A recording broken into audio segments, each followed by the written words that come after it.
Episode 14, She's in Love with Me and I Feel Pine, originally posted September 26, 2012. Around 1985, the original He-Man line was slowly dying down.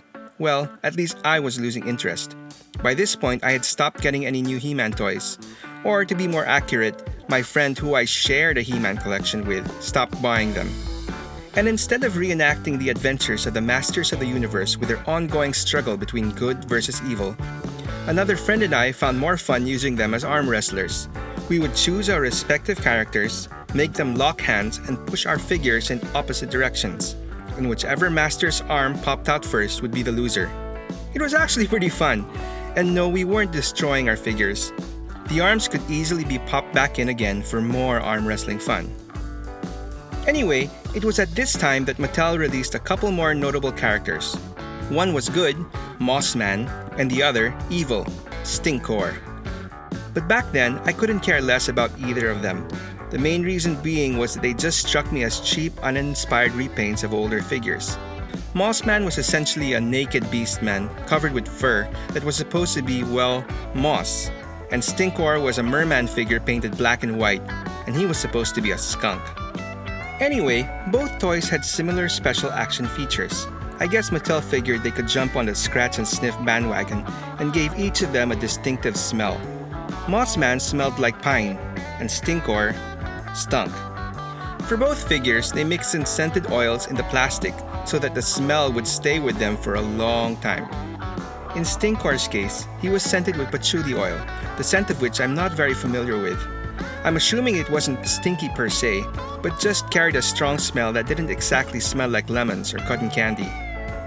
Anyway, fast forward to modern times, and as part of their Masters of the Universe Classics line, Mattel finally released a new Mossman. Like the original toy, he was still a naked beast man, and he was still covered in fur.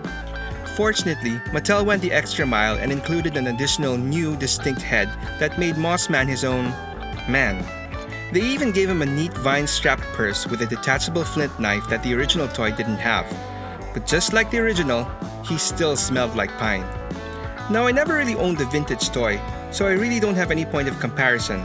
But when I first got this guy and opened the white mailer box that the sealed and carded figure was stored in, there already was a strong pine scent emanating from the box. And this was with the figure still unopened. Opening the figure immediately transported me into a virtual evergreen forest. Or actually, to be more precise, inside a canister of your favorite pine-scented air freshener.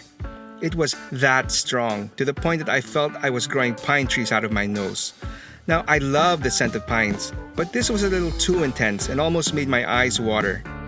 Over time though, the scent lessened, but could still be smelt if you gave old Mossy a great big whiff. Anyway, maybe it was because of the new fantastic head sculpt or just the pine scent that I really grew to love Mossman as a character, and he has definitely moved up to one of my favorite Masters of the Universe. When I got the opportunity to score a second-hand Mossman at a cheaper price, I jumped at it, just so I could have him displayed with both heads. Although, I eventually found an even better place to put my second Mossman. Not only does he keep my car smelling pine fresh, he makes for a great conversation piece for passengers who manage to spot him peeking from behind my rearview mirror. Eventually, Mattel also released a new Stinkor as well, complete with a new unique head and some additional accessories. And thank God they dialed it down in the scent department. He won't make your room smell like patchouli, which now having finally smelt it, I can say isn't really that offensive at all. But I'm sure that he has enough scent in him to get owners of the original toy feeling nostalgic. But back to the main man of this post, Mossman. In the original Filmation series, he was a master of camouflage. I honestly don't remember seeing him at all in the cartoon. I guess he was that good at hiding. He could also communicate with plants and could even turn into one. But in the more recent 2000X He-Man series, Mossman was given one hell of a power upgrade. He was made into some sort of urban legend, a god of the forest and nature in general, and one of the most powerful beings in Eternia, arguably even more powerful than He-Man himself. In fact, in one of the major episodes of the series, when all the good guys were in trouble, it was actually Mossman surfing on top of a tsunami made out of trees, not He-Man who saves the day. Not bad for a guy who started out as a simple repaint and a fast way for Mattel to make an extra buck. Do any of you out there have any fond memories of Mossman? Go ahead and share in the comments below. If you don't, it's your Moss.